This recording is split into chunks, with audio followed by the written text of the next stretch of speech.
Hi, everybody. My name is Nando. I run a project called Morning Stars, and today we're going to be teaching you how to make arepas and empanadas.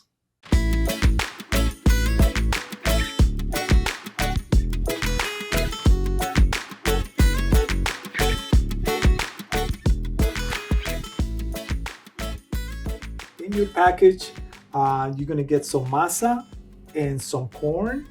This is a Wapsi Valley corn, and it's being grown locally. It's already adapted corn to this region, and that's what we're using today. Today, we're gonna teach you from scratch how to do the whole nixtamalization process. The normal process commercially is using lime.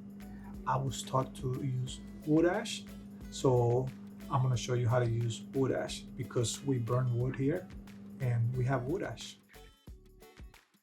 With the cooking process, I like to heat up the water, dump the corn, and then come in with the wood ash. So for those 5 scoops, I put 1 scoop of this. And then just let it cook for like an hour. As soon as I feel like the pericarp is peeling off, I cover it and let it sit overnight. And then we come and we do the rinsing. I say about 5 times, 6 times, rinse it really well with cold water. Make sure that all the pericarp is out and all the wood ash is out. And you'll see the difference in the color of the corn from when you put it in and when we pulled it out. Once we finish the rinsing and the cleaning, we just start grinding. So let's go and start grinding our corn.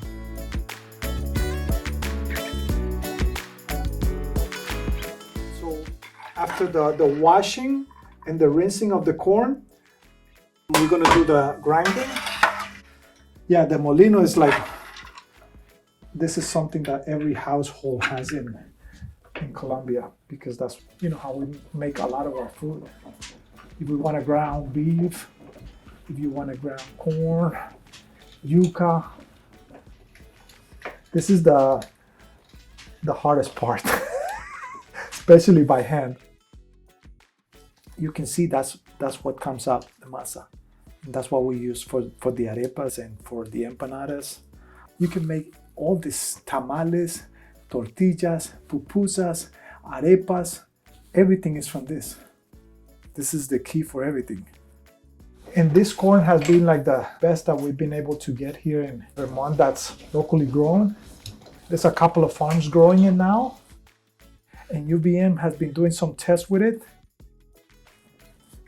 When we make the arepas at the tortilleria is different, but the original way to do it is by hand. So once you're done with the grinding, we're gonna start doing the kneading. So gather all the masa here and let's clear out the space here for this. Put this back here and we'll start doing the kneading, which is very important.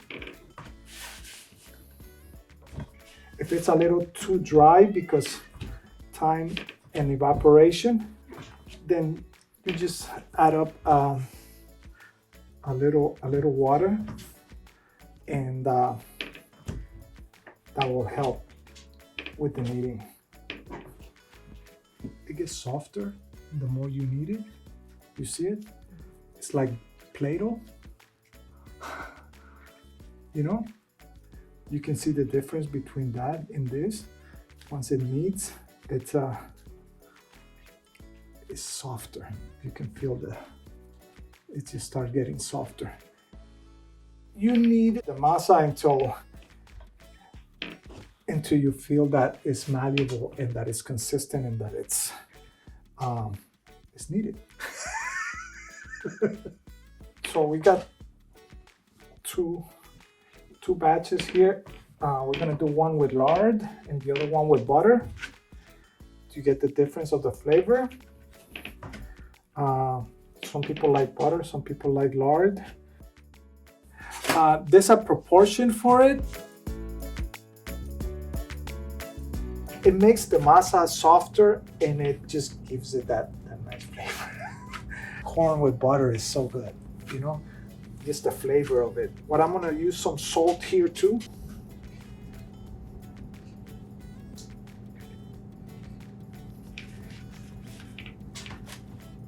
But you can feel the consistency once you put that butter.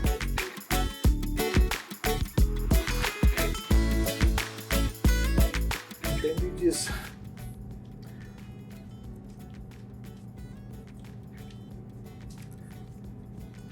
make a bowl. And then you just start shaping the arepa. It's like with your finger, with your thumb, you continue doing the round and you start pressing into it and continue with the thumb so you don't leave those broken crack sides.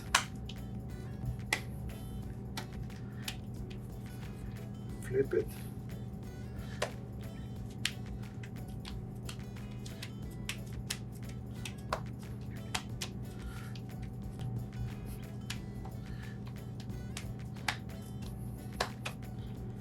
So that's an arepa. There's different thicknesses. This is kind of like the typical arepa tela, which is from the region that I grew up at, and that's what we eat for most breakfast. So it's your thumb there that shapes the circumference of the arepa, and then your hands are the ones that gives it the thickness. I think like maybe like a quarter inch. Look, this is, you can make them a little thinner if you want to. We usually put them like right away to cook, because if not they dehydrate and then they start cracking. So it's good to just like mold them and just put it straight into the grill there. You know, the masa you can have like that because you can wet it and stuff, but once they're shaped, it's good to like just make them. So you usually have the masa in the refrigerator or something, and you just shape them, do the butter or the lard, the salt, and we're good to go.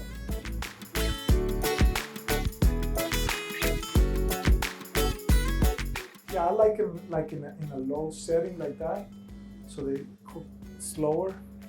You don't want to burn them really quick. You can use a cast iron. A lot of people use just a flat surface on a cast iron. You lift them up and you look at them to see how they're doing. See how they start. It needs a little bit more, but you can see and you can start smelling the corn cooking there. It's so good. And once I start seeing those little dark spots, then I flip it and cook it on the other side and do the same process.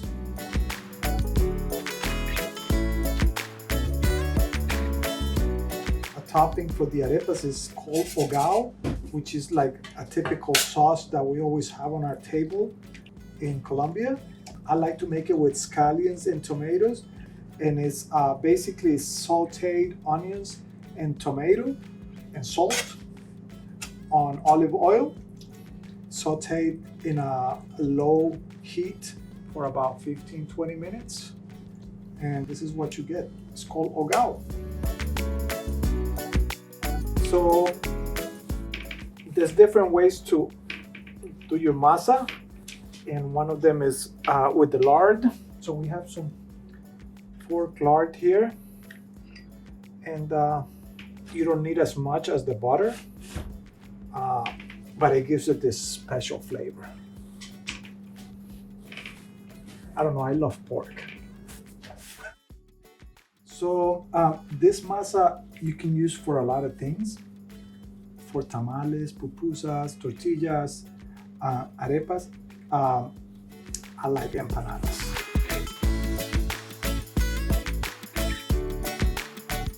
We made fillings for the empanadas. This one, it's butternut squash from locally grown butternut. We made it with some shiitake mushrooms, cranberries, onions, garlic, thyme, rosemary. Sean Grenier from Cedar Circle Farm, he helped me develop this filling for the empanadas to have like a locally sourced Vermonter filling. We also have the traditional empanada filling. I made it with a brisket. So I cooked the brisket overnight on low with some spices, onions, garlic, tomato, some cumin. And on the same broth, I boiled the diced potatoes, mixed the potatoes and the beef, and that's our traditional filling for the empanadas. Like a golf ball size is a perfect size for the empanada. I just press, pull, and I get like a thin tortilla. I like the crust on the empanada really, really thin. I usually use this scoop for the amount of filling. The plastic is used so the masa doesn't stick to the press, and I just shape like a half moon thing and press, and it cuts it, and there you have an empanada. Let's make a few so we can fry some and try them out. So yeah, so these are ready for frying. I use organic coconut oil. We cook them at 375. When they're frozen, I usually do them for 7 minutes to get them crunchy. If they're not frozen, maybe 6.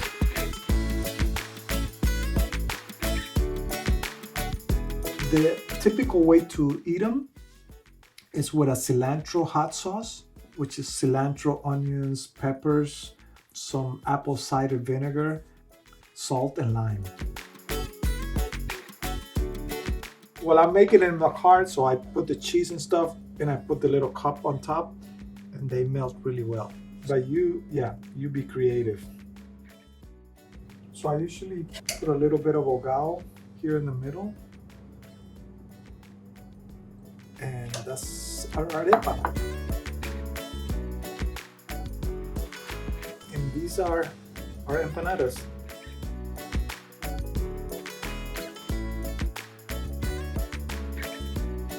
I hope you enjoyed your arepa and empanada making process, and I want to thank the Northeast Grain Growers Association for giving me the opportunity to share a little bit of our cultural heritage and for supporting our initiative of using regenerative practices to grow corn and just bring that part of us to the people in the community here in Vermont.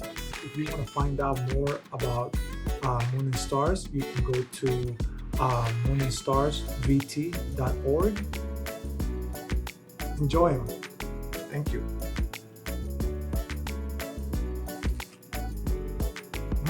These are good.